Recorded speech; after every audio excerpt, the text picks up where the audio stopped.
Very much, Asvi.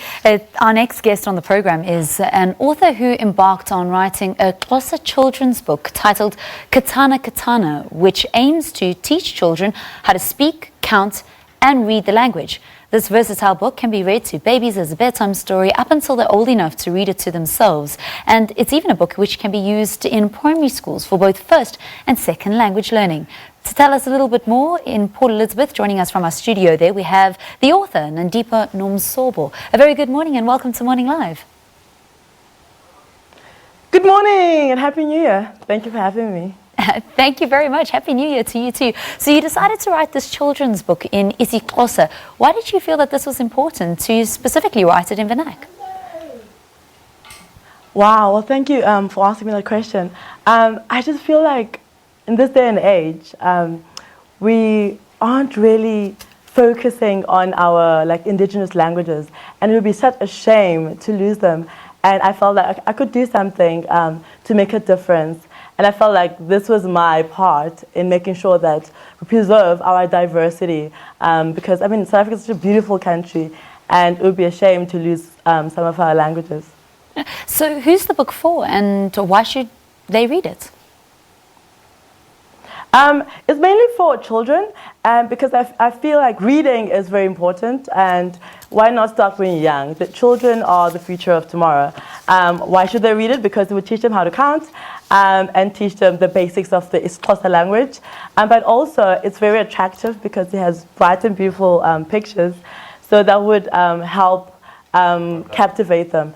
Over and above that, I think it's an important bonding time, because when I grew up, I would sit around the fireplace and Gran would tell us these stories, but now we don't really have that in this day and age. So with this book, parents can bond with their children and get to know one another, and they could actually play an important role in their children's reading skills from a young age if they do it together. Can you tell us about some of the stories that are actually in the book?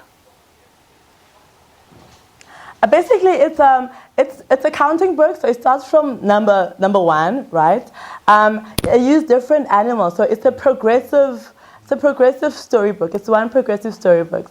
You start with a dog, and you say, okay, like janana janana ujongen, which means dog. What are you looking at? And the dog says, I'm looking at 2 cats. So I'm looking at cats, and then it's like, how many? And then the dog counts 1, 2, but in isiXhosa. And the next page is just a progression of that. 3 animals, 4 animals. But it keeps it exciting because you never really know what's next, like what animals are next and what they're going to look like.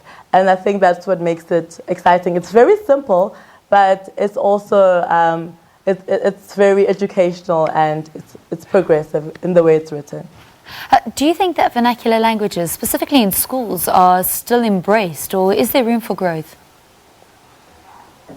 I think there's a lot of room for growth. I think to put that burden on schools is a bit much. We should start at home. I think charity begins at home.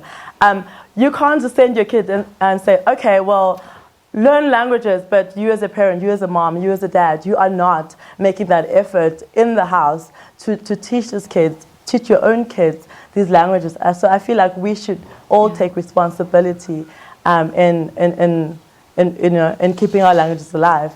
And I think this is perfect, lead by example. It's a personal motive for you to keep languages and culture alive.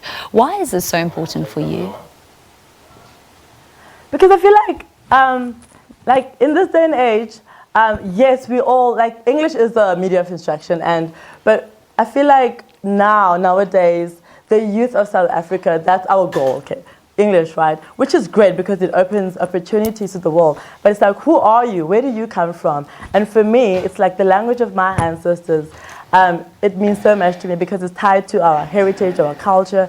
And if I can't embrace that, when I step outside South Africa and meet other people, I have nothing, to share. So I feel like that is part of who I am and who we are as a nation, and we should embrace our own identity as well as others.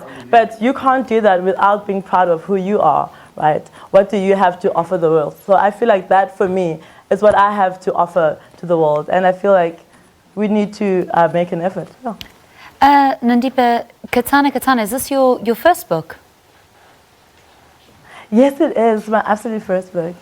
Okay, so what's the big vision going forward? We're starting a brand new decade. Everybody's speaking about what does this next decade hold for you? Do you foresee more books, more isiXhosa books? Oh yes. Oh yes, I'm already working on a couple of books already. I've started doing, because I do the illustrations myself, I paint myself, and I've started.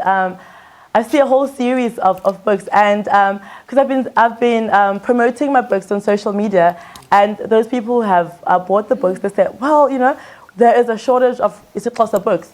So when is your next one? I'm like, okay, wow, well, there's actually a great demand. So I've already started. So I see myself having series of books. So like my name will be a name to be remembered. Yeah, and I dream big, so yeah. That's absolutely brilliant. So how do people get hold of the book? They can get hold of me on nomsobo@gmail.com, which is my surname @gmail.com.